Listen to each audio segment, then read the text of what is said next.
Fancy garment and kids mall, mens wear में sherwani, coat pant, 3 piece, suiting, shirting, tailoring और बहुत कुछ। बच्चे और बच्चियों के लिए कई सारे कपड़ों की वैरायटियां। हमारा पता आयशा नगर पुलिस स्टेशन के सामने, हजार खोली, मालेगांव। प्रोप्राइटर चांद खान, 9226490271।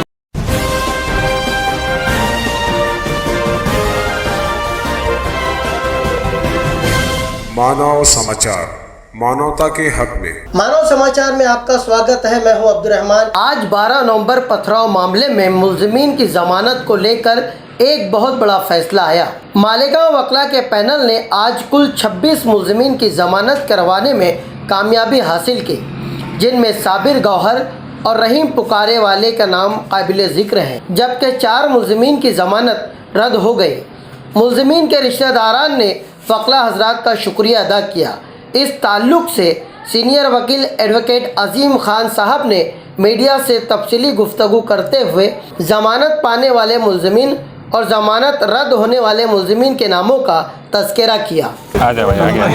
माशाल्लाह, अल्हम्दुलिल्लाह, आज हमारे लिए बड़ी खुशी का दिन है। 14 नवंबर का जो मामला हुआ था, 12 नवंबर का, उसमें पहले 4-5 अफराधी छुट्टे थे। बाकी के लोगों की चार्जशीट आने के बाद भी अदालत ने बेल नामंजूर की थी। हम लोगों ने दोबारा बेल दाखिल किए। इज्तिमाई तौर पे तमाम मुस्लिम वकला ने अपनी अपनी मेहनत की है और तकरीबन 2 दिन से जीरा चालू थी। अदालत ने जो डीएसपी लता मैडम, उनको भी हिदायत दी थी कि भाई तुम एक चार्ट बना के लेके आओ और इस चार्ट में कौन से मुजरिम का क्या रोल है ये बताओ। वैसे ही हमने भी किए थे।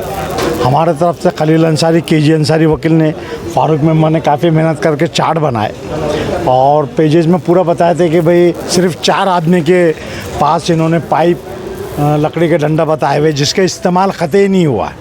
आमतौर पे पुलिस जो रिकवरी पंचनामा रहता है 27 का, वो आर्टिफिशियल बनाती है, ऐसी है। इनकी केस ऐसी है कि पत्थर मारे गए और 4 पत्थर सिर्फ डॉक्टर के पास भेजे गए थे, जबकि 21 आदमी ज़ख्मी हुए।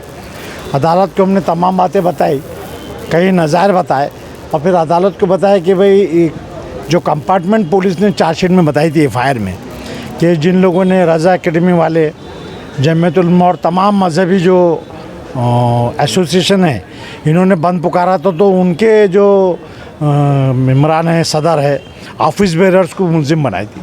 फिर पॉलिटिकल पार्टी के जैसे मुस्तकिम डिग्निटी है और दूसरे सोशल लीडर जैसे रहमान पहलवान है, साबिर गौहर है, जावेद अनवर है, ऐसे जिन्होंने सपोर्ट किए थे इस कॉज को, इन लोगों को भी मुलजिम बनाई। और तीसरे एलिगेशन ऐसे थे कि भाई पत्थर जनी जो हुई, वहाँ पर जो लोग पाए गए उसमें वो सबका नाम है। एफआईआर में शुरू में 32 नाम बताए गए सिर्फ, जिसमें ये पहले जो एसोसिएशन वाले लोगों के नाम बताए, लीडरों के नाम बताए और कुछ मखसूस लोगों के नाम बताए गए थे। बाद में 2 महीने के बाद सप्लीमेंट्री स्टेटमेंट रिकॉर्ड हुआ और सप्लीमेंट्री स्टेटमेंट फिर वो 10-20 लोगों के नाम बताए गए। हालांकि 6-7 लोगों को पुलिस में 169 की थी। जिन लोगों को 169 किया, उनका रोल और आज के 35 आदमी का लो सेम था, लेकिन पुलिस ने क्यों छोड़ी, कैसी छोड़ी, बहरहाल पुलिस जानती है वो। इस बात पे भी हमने बताया।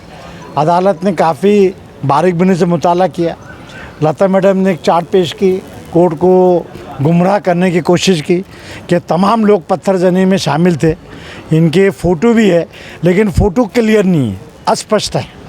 हमने कहा कि भाई अगर हम है तो पॉजिटिव बताया जाए, हम है, नहीं है तो नहीं। कोर्ट ऐसा जूम आने मतलब नहीं निकाल सकते लोग। दूसरा, इन्होंने बताया कि भाई मोबाइल के लोकेशन थे। चार्जशीट में किसी के CDR दाखिल नहीं है, किसी के मोबाइल लोकेशन नहीं है। हमने ये भी बताया कि हमारे पास भी यूट्यूब के ऊपर जितने तकरीर न्यूज़ चैनल वालों ने लिए शुरू से आखिर तक, वो हमने भी देखे। इसके अलावा एक सुप्रीम कोर्ट एडवोकेट्स की जो यूनियन है, उनके लोग भी आके गए थे, SP से मिले और लोगों से मिले।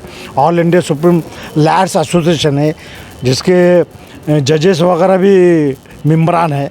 तो फैक्ट फाइंडिंग रिपोर्ट भी उन्होंने 1 महीने में आके देख के लेके गए थे, वो रिपोर्ट भेजी। तो ये पुलिस गुमराह कर रही है। कोई CDR मौजूद नहीं है, किसी का मोबाइल जमा नहीं है और वक्त पे अब जैसे इस्लामपुरा है, जो टावर रहेंगे इस्लामपुरा और कॉन्स्टिट्यूशन ये ATT का जो है वो एकदम करीब है, तो टावर में तो आने वाले ना पूरे मुमकिन, वो कोई सबूत नहीं हो सकता। इनके ऊपर कोई केसेस नहीं है।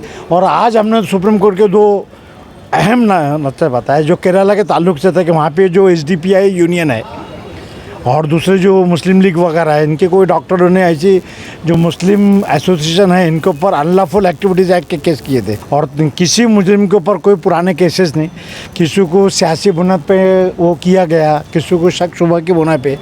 और बताया गया कि भाई जितने पुलिस स्टेटमेंट है सब ने नाम बताया कि हमने देखे, जबकि इनके पास कोई सोर्स नहीं, नाम कहाँ से आए। किसी भी स्टेटमेंट में ऐसा नहीं है कि भाई हम इनको पहचानते हैं इसीलिए इनके नाम मालूम। बहरहाल अदालत ने बहुत बारीकबीनी से मुताला किया और माशाल्लाह सिर्फ 4 लोगों के बेल रिजेक्ट किए। हालांकि 4 लोगों के बेल भी हमारे हिसाब से होना चाहिए था, लेकिन बहरहाल जज का अपना एक नज़रिया रहता है। और बदकिस्मती से उसमें ऐसा हुआ कि इससे पहले जो बेल एप्लीकेशन रिजेक्ट हुई इस ग्राउंड पे, तो अदालत को भी ये बताना, अदालत तफरीक नहीं कर सकता है कि पहली बेल रिजेक्ट हुई वो डंडा मिला बोल के रिजेक्ट हुआ और दूसरा वकील आर्गूमेंट कर रहा डंडा भी है तो छोड़ दे रहा। तो एक हिसाब से कोर्ट ने मसावत भी रखी होगी। अभी मुकम्मल जजमेंट हमें पढ़ने को नहीं मिला है। तो अभी आज 75 CR नंबर के जितने मुलजमीन थे, जिसमें 4-5 सिर्फ ज़िया मुस्कान का हमने दाखिल नहीं किए। इसके बाद में जाहिद अनीस का चिका है, जिन्होंने पहले दिन से हमको कहा कि भाई सब कुछ छुटाओ, इसके बाद में मेरे बच्चे के लेना, क्योंकि ख़ासतौर पे पुलिस ने उनका रोल बताया। और भी 2-4 अफराद है, नासिर करान वाले के बेल रिजेक्ट हुआ था, रिजवान वाले के बेल रिजेक्ट हुआ था, तो वो लोग नहीं थे। अब इंशाल्लाह हम पीर के रोज़ जिनके पहले रिजेक्ट हुए थे वो दोबारा यहीं दाखिल करेंगे और हाई कोर्ट ना जाते हुए कोशिश करेंगे कि रमज़ान लगने के पहले इंशाल्लाह यहाँ हो जाए। कल जो 74 CR है उसकी समाअत रखी गई है, पहले से 2 दिन रखे गए थे, लेकिन बीच में एक दिन इत्तेफाक से हमारे सरकारी वकील के भाई का इंतकाल हुआ तो एक दिन ज़ाय हो गया। कल 74 में जो है इंशाल्लाह उनके पास से किसी किस्म के कोई डंडे वंडे अमुक टमुक कुछ मिले हुए नहीं है। तो हमें ख़वा उम्मीद है कि आज का जजमेंट पढ़ लेंगे हम और कोर्ट को रिक्वेस्ट करेंगे तो इंशाल्लाह कल का दिन भी हम लोगों के लिए अच्छा जाएगा। और हमको जज साहब जो है बहुत बारीकी से टेक्निकल जज है, एक एक चीज़ देखते हैं और बहुत मेहनत लेके उन्होंने ऑर्डर की, तो हमको पूरा यकीन है कि इंशाल्लाह कल भी फतेह होगी। और रमज़ान शुरू होने के पहले इंशाल्लाह सब लोगों की जो दुआएं हैं वो अल्लाह ताला ने कबूल किया और कामयाबी के सहरा हमके ऊपर रखा।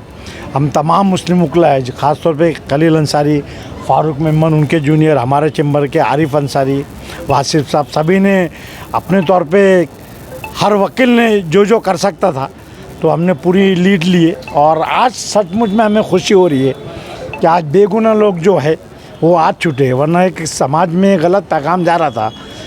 डिग्निटी बड़ा आदमी है इसलिए वो छोड़ दिया गया, रहमान पहलवान बड़े आदमी हैं तो शक शुबात थे कि इन्होंने पैसे दे के तो जजमेंट नहीं खरीदे या वकीलों को तो ज़्यादा पैसे नहीं दिए, तो आवाम के जहन में मुख्तलिफ शक व शुबात थे।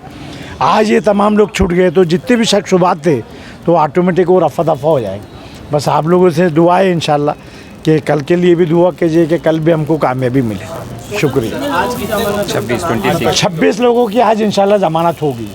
4 लोगों की ऐसा है जिनके बेल रिजेक्ट हुई तो हमने दाखिल नहीं किए थे, जिसमें से नासिर करान वाले की जो है हमने हाई कोर्ट में दाखिल किए, बड़ा वकील लगाया, काफ़ी पैसे दिए, बदकिस्मती से वहाँ भी नंबर नहीं आया। तो अब हम वहाँ से परमिशन ले लेंगे हाई कोर्ट से, वो विड्रॉ कर लेंगे और वो यहाँ पर दोबारा दाखिल करेंगे। रिजवान बैटरी वाले उनकी भी रिजेक्ट हुई थी लेकिन हम हाई कोर्ट नहीं गए, दोबारा यहाँ दाखिल करेंगे कि भाई जब 35 आदमी को आपने छोड़े, 30 आदमी को छोड़े, उनका भी रोल कम है, सिर्फ तकरीर की है बोल के।